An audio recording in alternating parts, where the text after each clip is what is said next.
1,500 บาทน้ำปานะวันละ 1,000 บาทหรือตามกำลังศรัทธามีพระสงฆ์เข้าร่วมปฏิวัติกรรมในครั้งนี้จำนวน100รูปและขอเชิญทุกท่านร่วมทอดผ้าป่าสามัคคีและร่วมพิธีสืบชะตาหลวงในวันอังคารที่11มีนาคม2568วัตถุประสงค์เพื่อสร้างศาลาปฏิบัติธรรมบำเพ็ญบุญและหล่อองค์ทองเหลืองพระนางจามเทวีพระสุพรรณกัลยาสมเด็จพระนเรศวรมหาราชสมเด็จพระเอกาทศรสสมเด็จพระเจ้าตากสินมหาราชปางสมาธิหน้าตัก36นิ้วสูง41นิ้วและขอเชิญร่วมเป็นเจ้าภาพเททองเหลืององค์ละ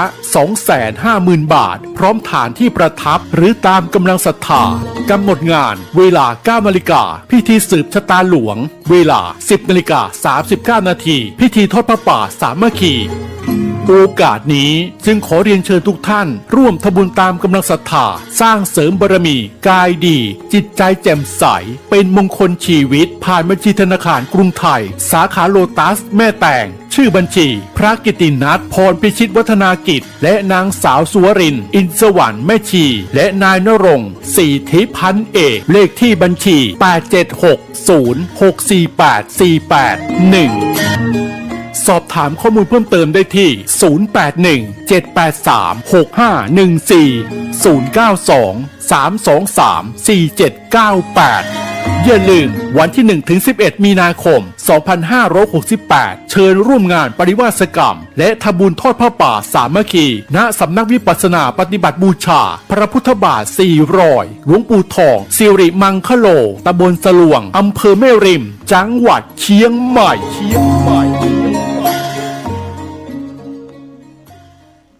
เรียนรู้ขันธ์ห้าด้วยช่วยกำหนดดูเกิดดับของขันธ์ห้ากำกับด้วยอารมณ์เกิดดับไปเพราะขันธ์ห้าเกิดดับพร้อมกับอารมณ์ของใจ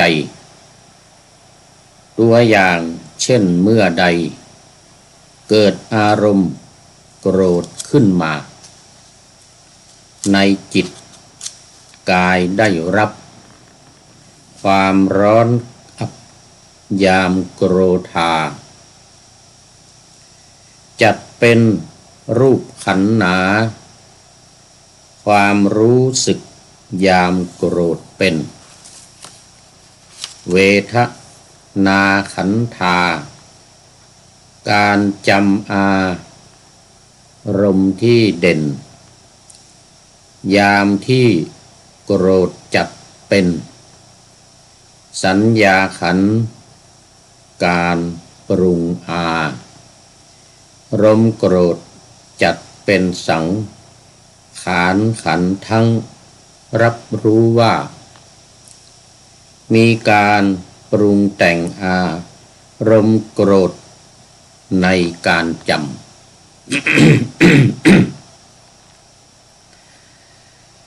อารมณ์โกรธและในขณะใจรู้สึกยามที่โกรธในกายตาม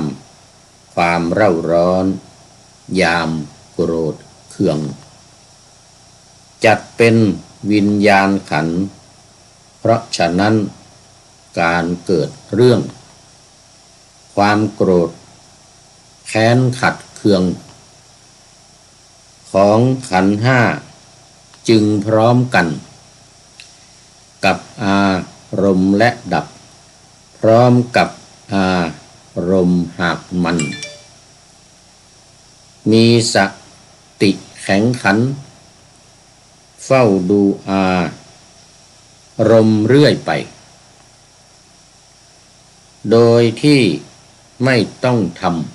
ำอะไรย้ำซ้ำซากในอารมณ์โกรธจนได้เห็นมันดับไปเองนะก็ชื่อว่าได้เห็นการดับเย็นของขันธ์ห้า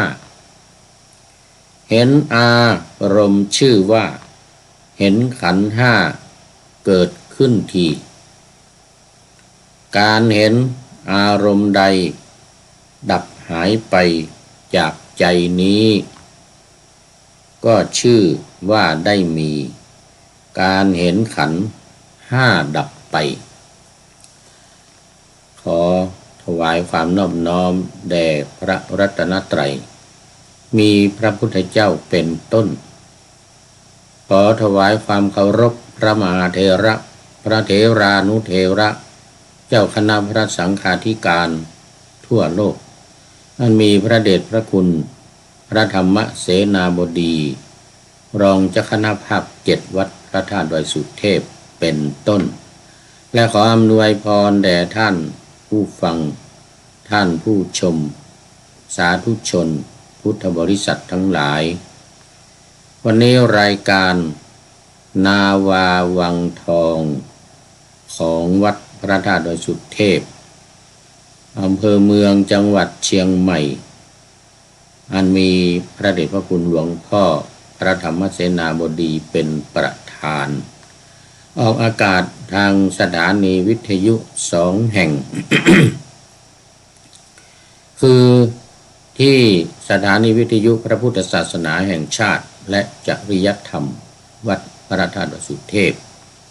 อันมีพ่อครูวันลบตามวงพรหมเป็นผู้อำนวยการอาจารย์พระมหาประสิทธิ์ประสาธิโกเป็นหัวหน้าสถานีและอาตมาภาพพระครูปริยัติยานุศาสตร์เป็นผู้บรรยายเป็นประจำเวลา7:30 นาทีในวันศุกร์เสาร์และอาทิตย์ตอนเช้าและเวลาบ่ายโมงถึงบ่าย2 โมงในวันศุกร์และวันเสาร์3 วันแต่5 เวลาและสถานีวิทยุพระพุทธศาสนาแห่งชาติขออภัยสถานีวิทยุเพื่อการศึกษาพระพุทธศาสนาและวัฒนธรรมวัดฝายหินตำบลสุเทพอำเภอเมืองจังหวัดเชียงใหม่ระบบ FM 104.5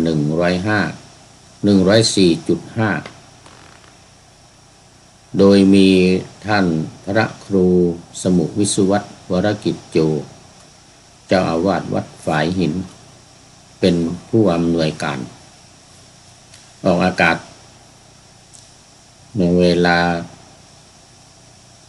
18 นาฬิกาถึง 19 นาฬิกา6 โมงเย็นในวันพุธเวลา 14 นาฬิกาถึง 15 นาฬิกาวันศุกร์และวันเสาร์และเวลา 15 นาฬิกาถึง 16 นาฬิกาบ่าย 4 โมงเย็นพอดีวันอาทิตย์นี่นะเป็นประจำ4 วัน 4 เวลาตั้งแต่เวลาต่างกันหน่อยต้องจำหน่อยโดยเฉพาะท่านที่ติดตามรับฟังทางสถานีวิทยุ แต่ทางเฟซทางไลน์นี่ก็ตลอด24 ชั่วโมงท่านที่ไม่ได้ฟังตอนนี้อาจจะกำลังยุ่งอยู่กับลูกกับหลานกับการทำอาหารการกินการเตรียมตัวไปทำงานในรุ่งขึ้นของวันอย่างนี้ตอนนี้กำลัง6 โมง 44 นาทีตอนนี้ FC ทั้งหลายกำลังยุ่ง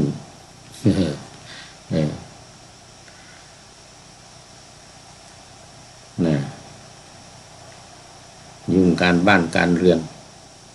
ทำวัดทำวาทำวัดสวดมนต์ตอนเช้าวัดพระธาตุดอยสุเทพตอนนี้ก็กำลังเสร็จเสร็จจากการทำวัดเช้าทำสมาธิภาวนา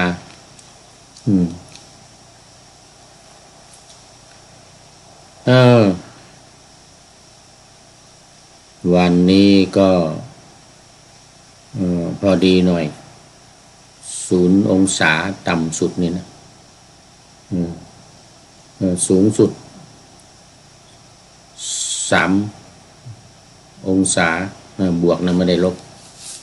นะขณะที่พูดอยู่นี้1 องศา ที่วัดพระธาตุดอยสุเทพเยอรมันเขตฮินเซนบาร์กเมืองซีเกนประเทศเยอรมนีบันทึกเสียงล่วงหน้าส่งมาออกรายการก็ตามเวลาที่ได้กล่าวไว้รายการของเรานี่ก็มีเวลา1 ชั่วโมงแล้วก็30 นาทีก็มีที่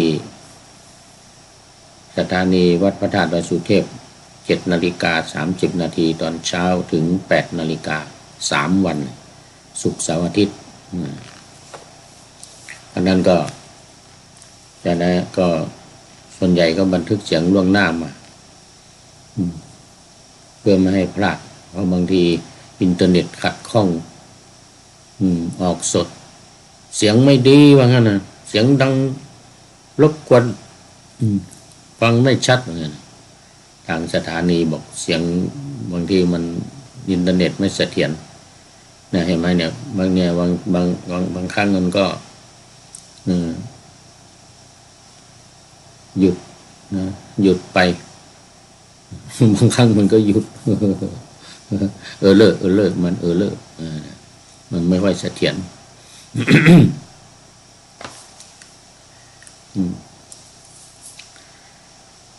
เอาละตอนนี้ก็เข้ามาสู่เนื้อหาสาระของรายการธรรมะในโครงการปูทางสู่ธรรมนาวาวังของสำนักพระราชวัง ดังที่ได้บอกไปแล้วหลายครั้งเป้าหมายในรายการนี้ก็เพื่อที่จะให้ท่านผู้ฟังผู้ปฏิบัติโยคีทั้งหลายได้พ้นจากความทุกข์พ้นจากความทุกข์ถึงบรมสุขที่เป็นเป้าหมายสูงสุดในพระพุทธศาสนาคือพระนิพพานก็อาจจะเป็นการตั้งเป้าหมายที่สูงไปหน่อยคนฟังอาจจะไม่ค่อยเข้าหูเท่าไหร่ บางทีกลัวคำว่านิพพานมาแล้วก็กลัวเลย โอ้จะเอากันไปสู่สวรรค์นิพพานจะเอากันทิ้งความสุขในโลกนี้นะไม่เอาอย่างนี้ก็มีนะ กลัว ฟังแล้วก็กลัวกันเลยแต่ว่ามันเป็นเป้าหมายนะสูงสุดก็จริงแต่การที่จะเข้าถึงการที่จะปฏิบัติได้ไม่ถึงขนาดนั้นไม่ถึงขนาดนั้นก็ได้เล็กๆน้อยๆพ้นจากความทุกข์ใจพ้นจากความไม่สบายใจนี่เขากันดีแล้ว ไม่ถึงขนาดว่าต้องเข้านิพพานนะขอเจริญพรต้อนรับคุณโยมสมานอุดมนี่เข้าไปดูโปรไฟล์หลายครั้งมันลืมไปแล้ว ต้องขออภัยมาจากไหนรู้สึกจะเป็น กรุงเทพจากกรุงเทพมหานคร มันลืมไปแล้วขออภัยโมทนาเข้ามาเป็นกำลังใจกันแต่เช้าเลยวันนี้ แต่ที่เยอรมันนี่ยังไม่เช้านะมันกำลัง5 ทุ่มเดี๋ยวเที่ยงคืน เที่ยงคืนเดี๋ยวจบรายการนี้ก่อนจริงจะไปนอน แต่ว่ายังติดอยู่อีกสองรายการจบรายการนี้ก็ยังมีอีกหนึ่งคือรายการธรรมะหลังทำวัดเย็นหลังธรรมะถึงธรรมหลังทำวัดเย็นเดี๋ยวจบรายการนี้แล้วก็จะได้ต่ออีกหนึ่งรายการโมทนาเจริญพรนี่ก็พูดถึงนาวาวังทองชื่อของรายการอย่างที่ว่าเนี่ยนะเป้าหมายสูงสุดก็จริงแต่ในการที่จะให้เข้าถึงการที่จะได้ประสบความสุขพ้นจากความทุกข์นั้นไม่ได้หมายเอาพระนิพพานอย่างเดียวเพียงแค่มีความสบายใจเช่นได้ทำบุญนี่นะมีความสบายใจหรือทำบุญโดยการฟังธรรมเนี่ยนะได้รับฟังเนี่ยก็เกิดความสบายใจแล้วนี่ก็เป็นการพบกับความสุขแหละพ้นจากความทุกข์ไปแม้จะชั่วครั้งชั่วคราวแล้วบางทีอาจจะตลอดไปก็ได้นะการฟังเนี่ยนะทางการปฏิบัติวิปัสสนาถือว่าเป็นส่วนสำคัญอันดับที่หนึ่งเลยคือการฟังเพราะการปฏิบัติวิปัสสนานั้นมุ่งเน้นไปในเรื่องของการทำความเข้าใจความรู้หรือปัญญาวงการที่จะทำให้เกิดปัญญาเกิดความรู้เกิดความเข้าใจนี่คือเป้าหมายของวิปัสสนาอย่างในเป้าหมายของการปฏิบัติธรรมในรายการธรรมนาวาวังนี้นาวาวังท้องของเรานี่ก็เหมือนกันคือพ้นจากทุกข์เนี่ยเป้าหมายสูงสุดคือพระนิพพานแต่มันยังไม่ต้องถึงเพียงแค่ได้ฟังแล้วเกิดความสบายใจนี่มันก็เป็นเข้าข่ายแล้วเข้าข่ายแล้วเข้าข่ายแล้วเพราะการฟังเนี่ยมันเป็นเรื่องสำคัญมากเรื่องสำคัญมากโดยเฉพาะฟังในเรื่องธรรมะเนี่ยฟังธรรมะเนี่ยโอ้นี่สุดยอดเป็นหนึ่งในบุญทั้งหลายเป็นหนึ่งในเป้าหมายในการสบายใจก็เรียกว่าบุญกิริยาวัตถุนะบุญกิริยาวัตถุนี่เป็นข้อที่8กระมังธรรมัสสวนาไมธรรมัสสวนาไมเนี่ยนะก็เป็นเป้าหมายสูงสุดอีกเหมือนกันคือการฟังธรรมอย่างท่านผู้ฟังกำลังฟังอาตมาพูดอยู่เนี่ยพูดในรายการนาวาวังทองเนี่ยมันเป็นการฟังธรรมนี่มันเป็นการฟังธรรมเพราะผู้พูดนี่ก็พูดธรรมะเอาธรรมะมาพูดผู้ฟังก็ชื่อว่าเป็นการฟังธรรมผู้พูดนี่อยู่ในข้อที่9ของบุญกิริยาวัตถุเนี่ยคือธรรมเทศนาใหม่บุญสำเร็จด้วยการแสดงธรรมนี่ก็เป็นบุญอย่างหนึ่งเป็นบุญอย่างหนึ่งที่ได้แสดงธรรมได้พูดธรรมะได้บรรยายธรรมะแม้ว่าจะไม่มากเท่าไหร่ไม่สำคัญอะไรสำหรับท่านผู้ฟังผู้พูดอาจจะไม่เป็นที่นิยมไม่น่าสนใจพูดไม่เก่งพูดไม่เป็นพูดไม่ค่อยมีเทคนิคอะไรอย่างเงี้ยก็ตามนะแต่ก็มีความสบายใจว่าได้พูดแล้ว ได้แสดงแล้วเป็นธรรมัสสวนาใหม่แล้วผู้พูดนี้ก็มีความสบายใจแล้วเนี่ยได้พูดแล้วนี่ ได้พูดแล้วนี่แหละมันเป็นบุญอย่างนี้แหละมันเป็นบุญมันเป็นเป้าหมายที่สำคัญ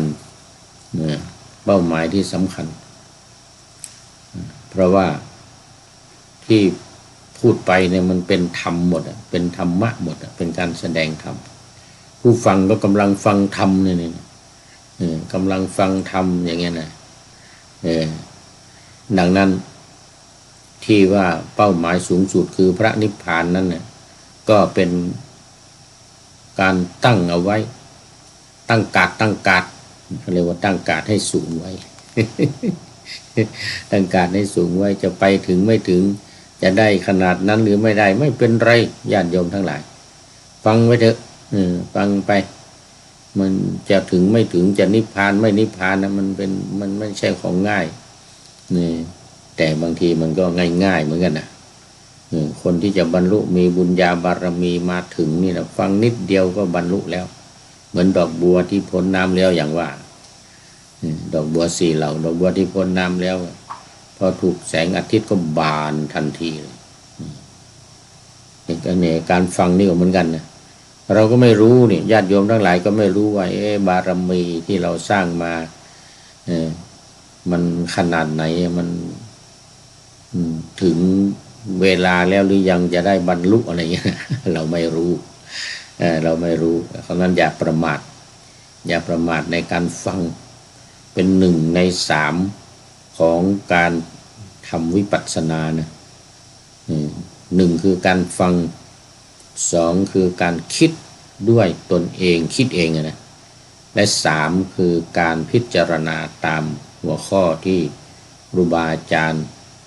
มีพระพุทธเจ้าพระมหากัสสปะเป็นต้นได้ให้แนวทางไว้ให้แนวทางไว้73หัวข้ออย่างเงี้ยวางแนวทางไว้ในการพิจารณานำขึ้นมาพิจารณามีขันธ์5อายตนะ12ธาตุ18อินทรีย์22อริยสัจ4และปฏิจจสมุปบาท12รวมแล้ว73ข้อเป็นหลักในการพิจารณาในรายการธรรมะของนาวาวังทองเรานี้ก็เอามาจากนี่แหละมาจากในพระไตรปิฎกเอามาจากหลักปฏิบัติวิปัสสนานี่เองนี่อย่างกำลังพูดอยู่ขณะนี้วันนี้เป็นเรื่องของขันธ์5การเรียนรู้ขันธ์5มันก็เป็นหลักวิปัสสนาข้อที่1เลยหมวดที่1ขันธ์5หมวดที่2อายตนะ12ธาตุ18นี่นะอินทรีย์22เหล่านี้ก็มาอยู่ในนี้เป็นบางข้อบางอย่างว่าทางเจ้าของโครงการนี้ก็เน้นอยู่ทั้งสมถกรรมฐานทั้งวิปัสสนากรรมฐานอย่างตอนนี้อยู่ในวิปัสสนาเนี่ยอยู่ในหลักวิปัสสนาของพระพุทธเจ้า73หัวข้อเนี่ยอันนี้มี5ข้อขันธ์5ขันธ์5นี่มี5ข้อนะแต่วิธีการอะไรต่างๆก็แตกต่างกันไป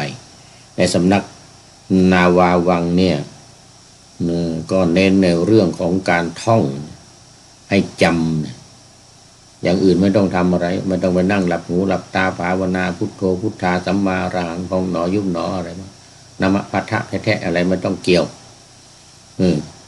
ไม่ต้องเกี่ยวท่องเนี่ยท่องขันธ์5นี่ให้จำนี่ข้อ1 2 3 4 5นี่จำให้แม่นยำแล้วก็เรียนให้รู้ให้เข้าใจแล้วก็นำไปพิจารณาอย่างละเอียดถี่ถ้วนจนจำได้แม่นยำในใจติดหูติดตาติดปากติดจมูกนี่ให้ตลอดเวลาทุกวันทุกคืน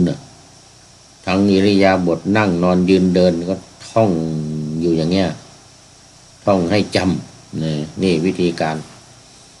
กับปฏิบัติของหลักสำนักศึกษาธรรมโดยนาวาวังของท่านอาจารย์ต้นนี่โดยหลวงพ่อเจ้าคุณราชเนี่ยอย่างวันนี้ป่าหน้าธรรมาสไว้เรียนรู้ ขันธ์ห้าด้วย ช่วยกำหนดดูเกิดดับ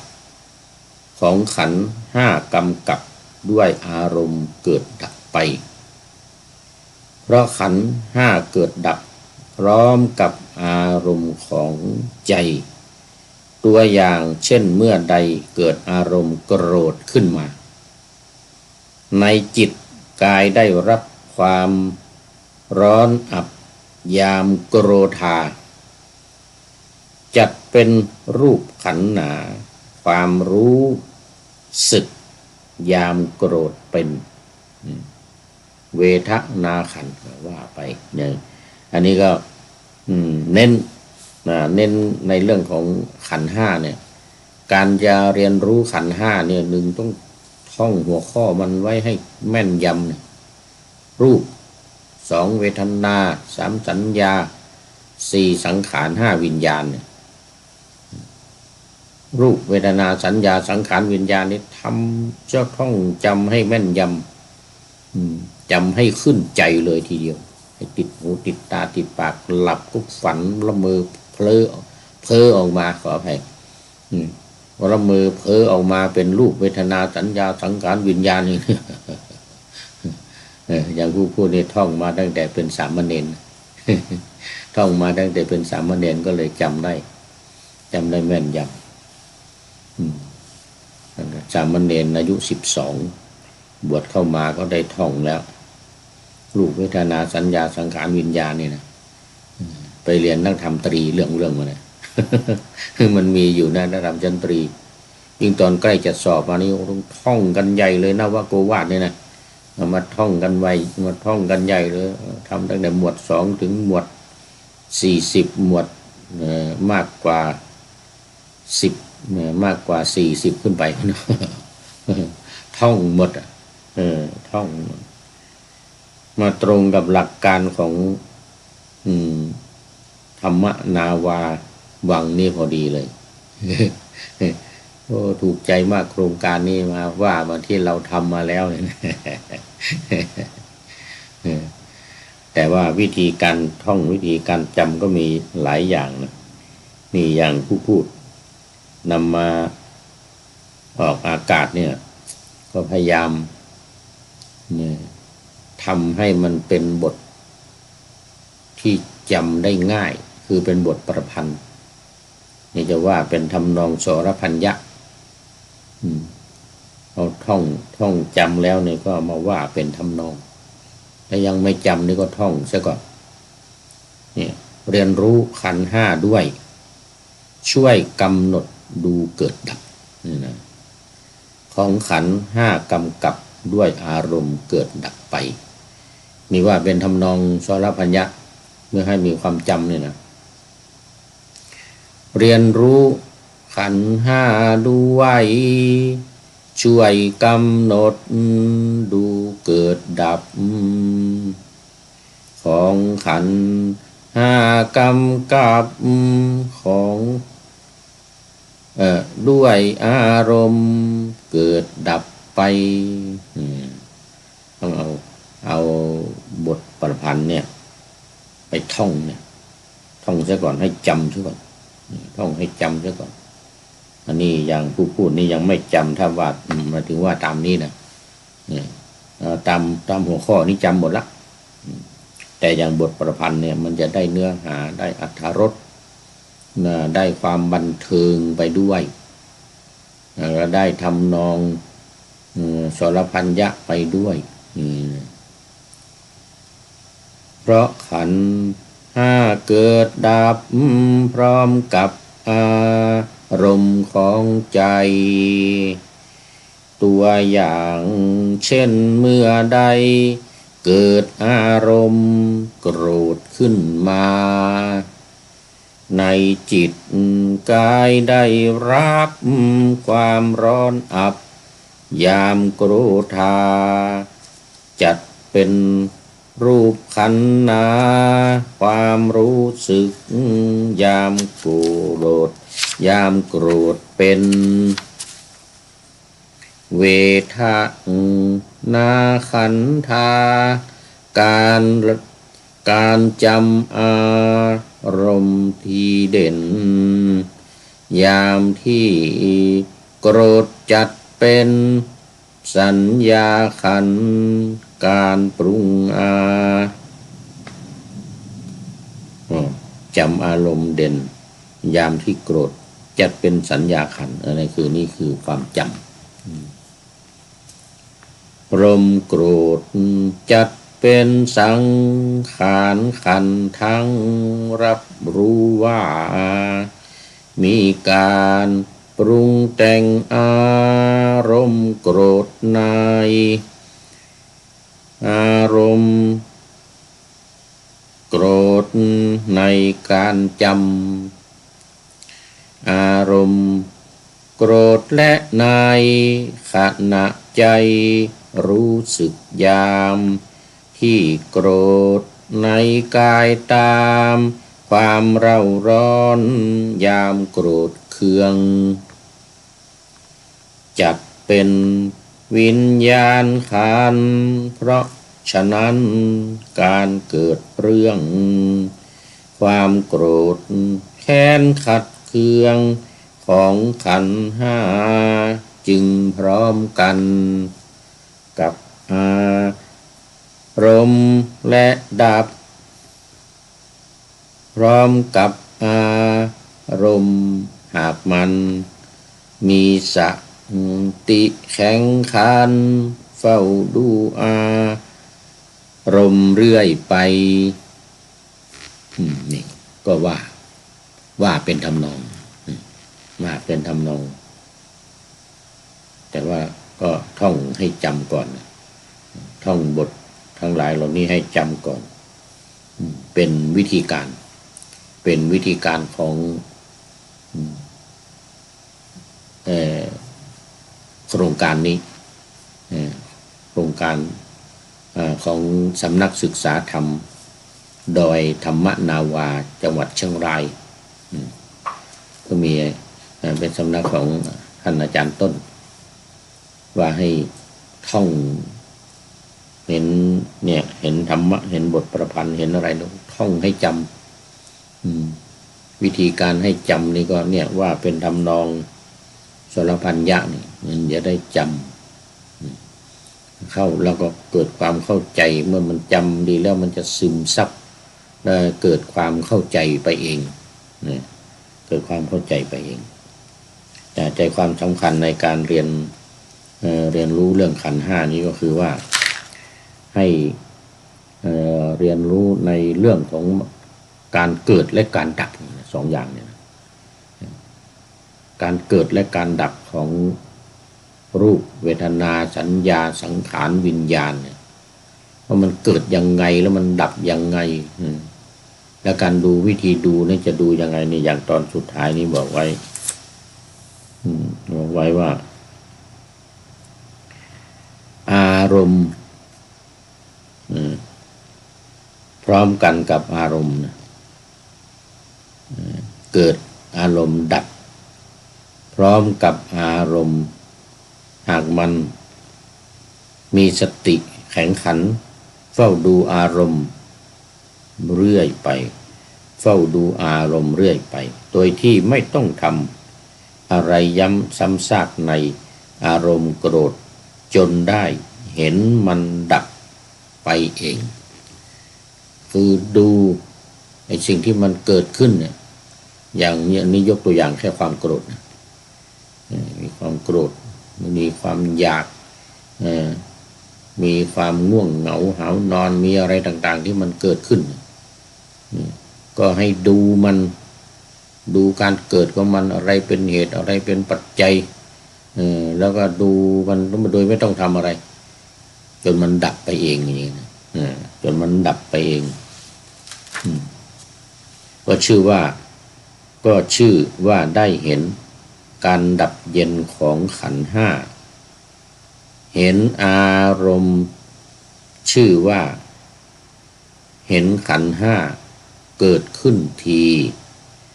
การเห็นอารมณ์ใดดับหายไป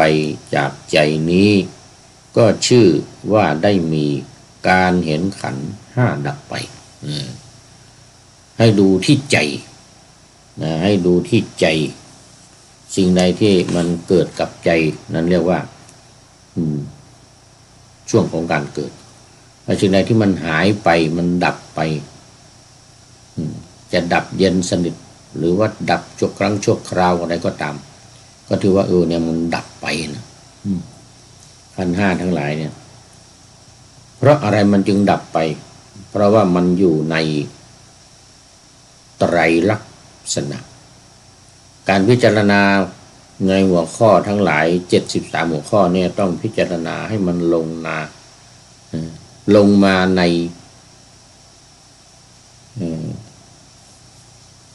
ไตรลักษณะ3อย่างไตรลักษณะ3อย่าง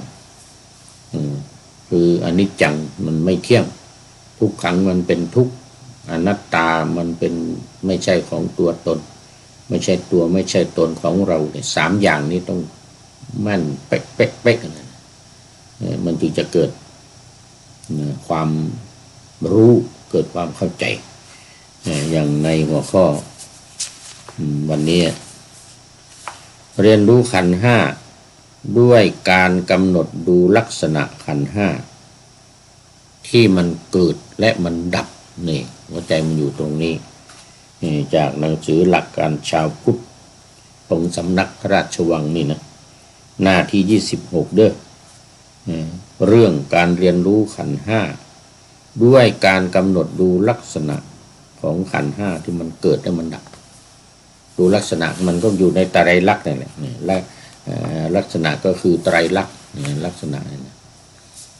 ลักษณะก็คือไตรลักษณ์นี่เองอนิจจังทุกขังอนัตตาเนี่ยเรื่องมัน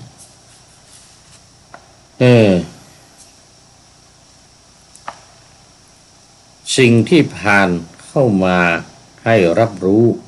เป็นที่ตั้งแห่งการกำหนดพระขันธ์ห้าจะเกิดหรือจะดับพร้อมกับอารมณ์มันคืออะไรเราก็พูดมาหลายวันก็เรื่องของการทักอารมณ์เนี่ยอารมณ์ที่มันเกิดขึ้นกับเราเนี่ยเช่นอารมณ์โกรธเนี่ยอา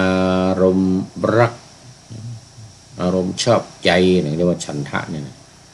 เหล่านี้เป็นต้นเรียกว่าเป็นอารมณ์เกิดขึ้นบางครั้งบางคราวหรือมันเกิดขึ้นตลอดไปต้องดูว่าอารมณ์นี่มันคืออะไรจะยกตัวอย่างเช่นเมื่อเกิดอารมณ์โกรธขึ้นมาในจิตกายได้รับความเร่าร้อนในขณะที่โกรธอันนี้จะเป็นรูปประขันแล้วจะเป็นข้อที่หนึ่งเรียกว่ารูปข้อที่สองเวทนาข้อที่สามสัญญาข้อที่สี่สังขารข้อที่ห้าวิญญาณทีนี้อันที่จะเป็นเวทนาขันธ์เป็นยังไงความรู้สึกในขณะที่โกรธจัดเป็นเวทนาขันธ์ความจำอารมณ์โกรธไว้จัดเป็นสัญญาขันธ์การปรุงแต่งอารมณ์โกรธก็จัดเป็นสังขารขันธ์ปรุงแต่งคือปรุงแต่งจิตของเราเนี่ยว่าเดี๋ยวนี้โกรธนะเดี๋ยวนี้โกรธอันนี้คือปรุงความโกรธเนี่ยมันมาอยู่กับใจเรามันติดกับใจเราโดยจะตั้งใจหรือไม่ตั้งใจก็ตามแต่ว่าเมื่อมันมาเกิดมาติดมาจำอยู่ในใจของเรานี่เขาเรียกว่าเป็นสัญญาขันธ์การปรุงแต่งนี่เขาเรียกว่าสังขารขันธ์สังขารก็คือการปรุงจิตของเราเนี่ยเนี่ยมันบุญหรือมันเป็นบาปหรือมันไม่ใช่บุญไม่ใช่บาปที่เราเรียกกันว่าอภิสังขารปุญญาภิสังขารอปุญญาภิสังขารอเนนชาภิสังขารปุญญาภิสังขารก็คือว่ามันปรุงจิตของเราให้เป็นบุญปรุงจิตในทางดีทางกุศลส่วนอปุญญาภิสังขารนี่ก็คือบุญไม่ใช่บุญไม่ใช่บุญก็คือเป็นบาปเป็นบาปเป็นสิ่งที่ไม่ดีที่มันปรุงจิตของเรา เช่นให้โกรธให้หลงให้โลภในสิ่งนั้นสิ่งนี้ให้รักคนนั้นคนนี้รักสิ่งนั้นสิ่งนี้อย่างเงี้ยนะอันนี้เรียกว่าอารมณ์รักเกิดขึ้นคืออารมณ์ที่มันมีความพอใจมันเกิดขึ้นการรับรู้ในการปรุงแต่งอารมณ์คือความโกรธในการจำอารมณ์โกรธในความรู้สึกที่โกรธในกายที่เร่าร้อนขณะที่โกรธนี่จัดเป็นวิญญาณขันธ์คือมันรับรู้การรับรู้นี่เรียกว่าเป็นอารมณ์หนึ่งรับรู้ว่ามันดีหรือไม่ดีเนี่ยมันสนุกหรือไม่สนุกหรือมันชั่วมันร้ายเป็นอันตรายยังไงอันนี้เรียกว่าเป็นอารมณ์ทุกอย่างที่มันเกิดขึ้นมาในความคิดที่เกิดขึ้นในจิตของเรานี่ก็เป็นอารมณ์เหมือนกันเราเรียกว่าอารมณ์เหมือนกันความคิดที่ว่าคิดถึงสิ่งนั้นสิ่งนี้แต่ถ้าไปคิดวิสมะโลภะคิดโลภในการที่จะได้สิ่งของคนอื่นอย่างนี้เป็นต้นอันนี้ก็เป็นอารมณ์เหมือนกันอารมณ์ที่มันเกิดขึ้นแล้วหรือมันจะเกิดหรือเราจะให้มันเกิดหรือว่าเราจะพยายามหักเมื่อมันเกิดแล้วเนี่ยให้มันสูญมันหายไปอย่างนี้เนี่ยอย่างนี้เรียกว่าวิญญาณตัวรับรู้สิ่งต่างๆที่ผ่านมาทางหูทางตาทางจมูกทางลิ้นและทางกายเมื่อรู้แล้วเมื่อเกิดแล้วกระทบกันแล้วเนี่ยใจตัวจิตเนี่ยเรียกว่าเข้าไปรู้ก็เกิดเป็นศัพท์ใหม่ขึ้นมาว่าวิญญาณแต่ว่าเรียกว่าเป็นวิญญาณที่มันเกิดขึ้นเพราะฉะนั้นการเกิดขึ้นของขันธ์ห้าจึงเกิดขึ้นพร้อมกับอารมณ์ดับพร้อมกับอารมณ์หากมีสติเฝ้าดูอารมณ์เป็นอารมณ์โกรธที่เกิดขึ้นโดยไม่ต้องทำอะไรกับอารมณ์โกรธจนเห็นอารมณ์โกรธนั้นดับลงไปเองก็ชื่อว่าได้เห็นการดับไปของขันธ์ห้าการเห็นความอารมณ์ใดเกิดขึ้นในใจชื่อว่าได้เห็นขันธ์ห้าเกิดขึ้นการเห็นอารมณ์ใดดับหายไปจากใจก็ชื่อว่าได้เห็นขันธ์ห้าดับไปการเห็นการเกิดดับนั้นต้องเห็นการเกิดขึ้นของอารมณ์บนจิตของเราแท้ๆเห็นการตั้งอยู่ของอารมณ์บนจิตใจจริงๆเห็นการดับของอารมณ์ที่ดับลงไปจริงๆโดยที่อารมณ์ใหม่ยังไม่เกิดขึ้นจะปรากฏเป็นความว่างขึ้นขณะหนึ่งสติจะเข้าไปรับรู้การดับของอารมณ์ในขณะนั้นแล้วกำหนดหมายลักษณะแห่งการดับไว้ในใจครั้งต่อไปก็สามารถดูการเกิดการดับได้ทันทีโดยไม่ต้องกำหนดพึงทราบการกำหนดรู้ขันธ์ห้าเกิดดับตามคำอธิบายตามคำอธิบายดังที่ได้กล่าวมานี้ดังนั้นการกำหนดขันธ์ห้าเนี่ยมันจึงเป็นสิ่งที่สำคัญอันดับแรกเลยและในหลักวิปัสสนาของพระพุทธเจ้าเนี่ยก็เป็นหมวดแรกเลยในวิปัสสนารมณ์เนี่ยก็คือ1ขันธ์ห้า2อายตนะ12ภายใน6ภายนอก6กัน3อริยเดียวธาตุ18นั่นนะที่แบ่งเป็นชุดดังที่ได้กล่าวไว้บ่อยๆ สี่อินทรีย์ห้าอินทรีย์22อินทรีย์22อินทรีย์22นี่ก็นับตั้งแต่ที่เป็นประสาทตาหูจมูกลิ้นกายใจเนี่ยนะเรียกว่าจักขุนสีโสตินสีคานินสีกายินสี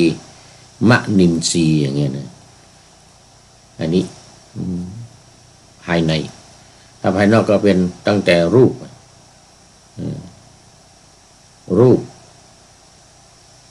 เราเรียกว่า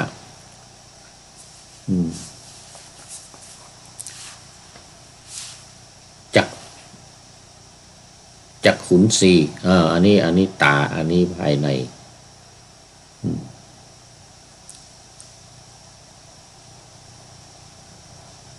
เสียงนี่ก็เป็นภายนอกเราเรียกอะไรสัตตินทรีย์สัทธะแปลว่าเสียงกลิ่นก็คานินทรีย์ก็ร่วมกับ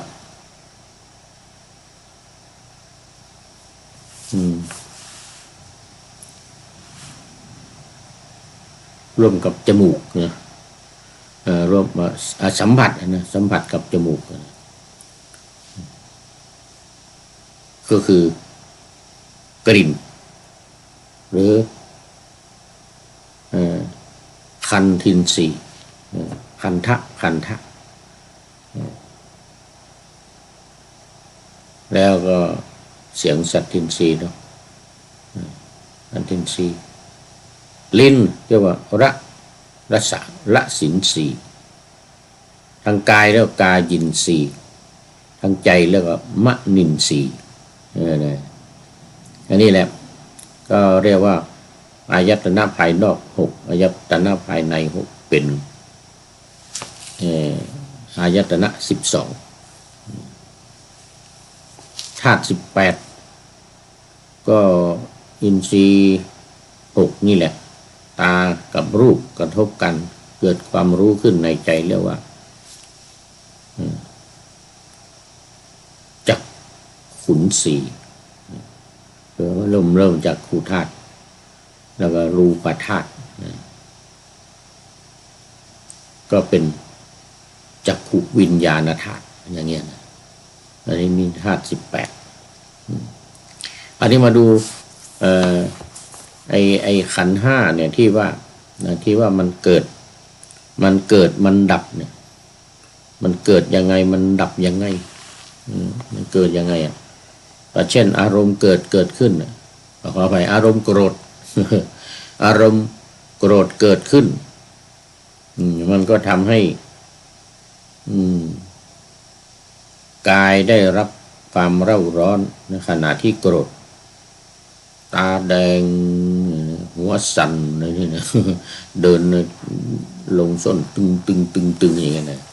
ให้มันเกิดขึ้นทางกายอาการของมันอาการเกิดขึ้นทางกายอย่างเงี้ยก็จะเป็นรูปประขันธ์กองแห่งรูปขันธ์แปลว่ากองแห่งรูปความรู้สึกในขณะที่โกรธก็จัดเป็นเวทนาคือมันรู้สึกว่าเป็นทุกข์หรือเป็นสุขก็เป็นทุกข์แน่นอนไม่ใช่สุขความโกรธเกิดขึ้นว่าทำให้ขมึงตึงตัง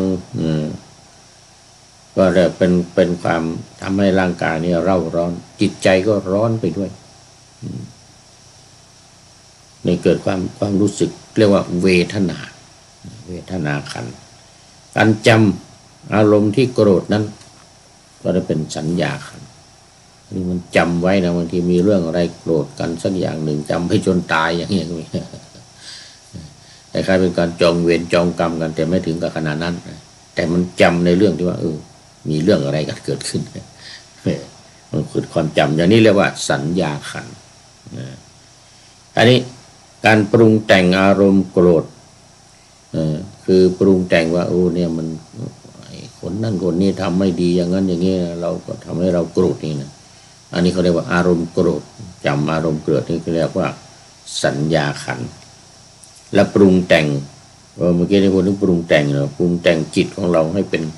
บุญหรือเป็นบาปไม่ใช่บุญไม่ใช่บาปหรือเป็นธรรมดากลางกลางไอ้นี่ก็เรียกว่าสังขารขันธ์อันนี้การรับรู้ทั้งหมดเลยสิ่งที่มาผ่านทางตาสิ่งที่ผ่านทางจมูกผ่านทางหูผ่านทางลิ้นผ่านทางกายและผ่านทางใจนี่นะเรียกว่าวิญญาณ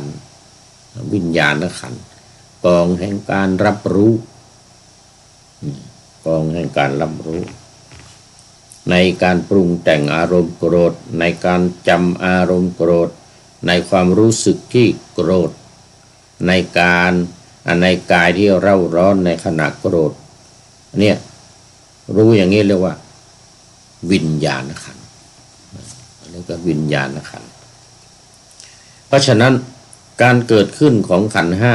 จึงเกิดขึ้นพร้อมกับอารมณ์ดับพร้อมกับอารมณ์หากมีสติเฝ้าดูอารมณ์โกรธที่เกิดขึ้นโดยไม่ต้องทำอะไรกับอารมณ์ที่โกรธนั้นจนเป็นอารมณ์โกรธจนอารมณ์โกรธนั้นนะอารมณ์โกรธนั้นเนี่ยดับไปเองก็ชื่อว่าได้เห็นการดับขันธ์ห้าเหมือนบทประพันธ์ที่ว่าไว้การเห็นอารมณ์ใดเกิดขึ้นในใจชื่อว่าได้เห็นขันธ์ห้าเกิดขึ้น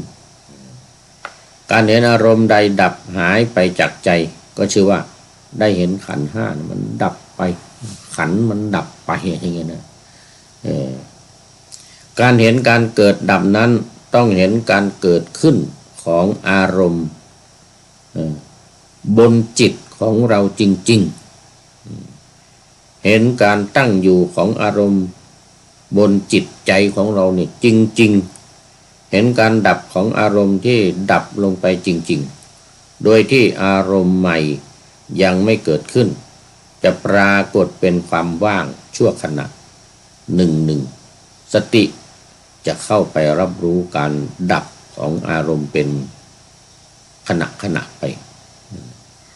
แล้วกำหนดหมายลักษณะแห่งการดับไว้ในใจครั้งต่อไปก็สามารถจะดูการเกิดการดับได้ทันทีโดยการไม่ต้องกำหนดเลยเป็นอัตโนมัติเรียกว่ารู้โดยอัตโนมัติเลยรู้โดยอัตโนมัติครั้งต่อไปก็สามารถดูได้อย่างสบายๆทันทีโดยไม่ต้องกำหนดพึงทราบการกำหนดรู้ขันธ์ห้าเกิดดับอย่างดังที่ได้กล่าวมานี่ก็เป็นวิธีการเรียนรู้จากขันธ์ห้ายกตัวอย่างมานี้อย่างเดียวนะอารมณ์เดียวคือความโกรธอารมณ์ความหลงอารมณ์ความรักความใคร่ความอยากอะไรเงี้ยนะมันเมื่อเกิดขึ้นมาแล้วเนี่ยก็ต้องพิจารณาตามลำดับนี้ไม่ใช่ว่าเฉพาะความโกรธอย่างเดียวอย่างอื่นอารมณ์อย่างอื่นนี่ก็ถือว่าเป็นสิ่งที่จะทำให้เกิดความทุกข์เกิดความไม่สบายใจขึ้นมาได้เหมือนกันไปยึดไปหลงไปติดอยู่ในอารมณ์ที่ว่ามานั้นไม่มีการปล่อยวางไม่มีการละก็ไม่สามารถที่จะ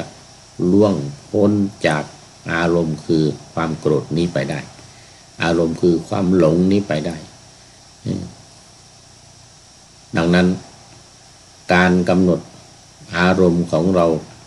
ที่เกิดขึ้นในแต่ละขณะแต่ละครั้งนั้นจึงเป็นสิ่งจำเป็นในหลักการของนาวาวังเนี่ยต้องท่องเลยท่องอันนี้มันยาวไม่จำก็เอาบทประพันธ์มาท่องอย่างว่าบทประพันธ์ที่เขียนไว้ในว่านี่เมื่อกี้นี่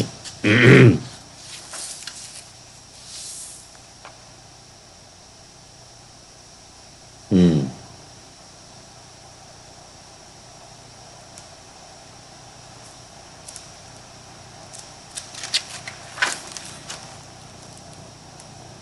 เห็นขันธ์ห้าเกิดดับ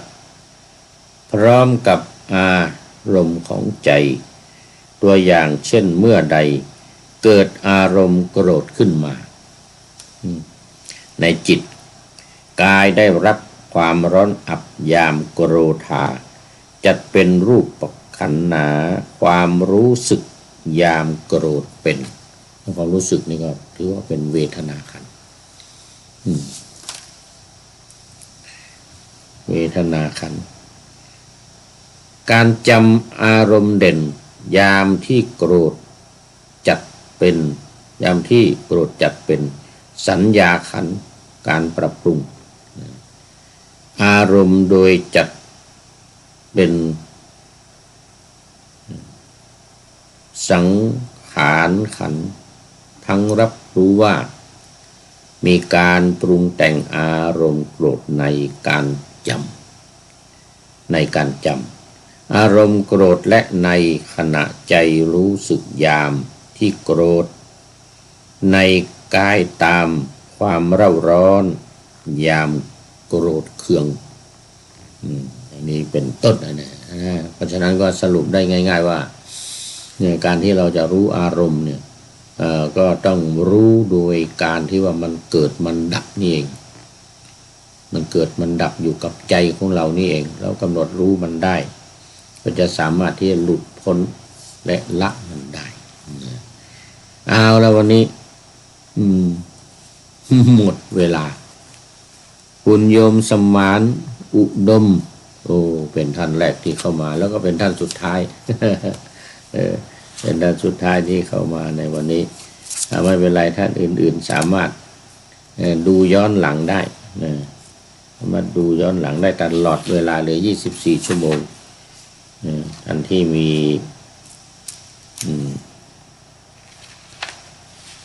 เรียกว่ามีอะไรมีเฟซนะมีเฟซของผู้พูดนี้ที่กำลังไลฟ์สดอยู่นี่นะคือสวัยเทพบุญมึงSAWAI สวัยบอกต่อกันไปใครอยากจะเปิดเข้ามาดูก็เปิดสวัยนี่เปิด Google แล้วก็เปิดสวัยเทพบุญนี่นะเขาจะได้เห็นได้ชมรายการแล้วโมทนากับคุณโยมสมานอุดมเป็นท่านสุดท้ายเข้าสู่เส้นชัยของรายการในวันนี้ขอนำนาวาวังทองไปก่อนแล้วจะย้อนมาใหม่ในวันหน้าคือวันพุธศุกร์เสาร์ทิศ4 คราตามเวลาตารางอยู่ข้างในเป็นธรรมะจากพระตรัสวังเป็นนาวาโด่งดังสว่างไสวเป็นทองคำล้ำค่ากว่าสิ่งใดชุบชีวิตจิตใจให้ใสงามขอเชิญท่านทั้งหลายนำไปท่องตามคุณของพระรัตน3พุทโธเมนาโถธัมโมตามสังโฆเมนาโถยามภาวนาว่าบ่อยๆซ้ำๆจำในจิตจนมันติดในใจไม่หายหน้าจำนอนนั่งยืนเดินจำทุกเวลาตั้งแต่ตื่นขึ้นมาถึงดับหลับไปขอทุกท่านได้ผลจากปฏิบัติได้กำจัดความทุกข์พบสุขใสพลันปลอดโปร่งโล่งสบายทั้งใจกายใจอยู่ที่ใดใจสงบพบนิพพานขอเจริญพร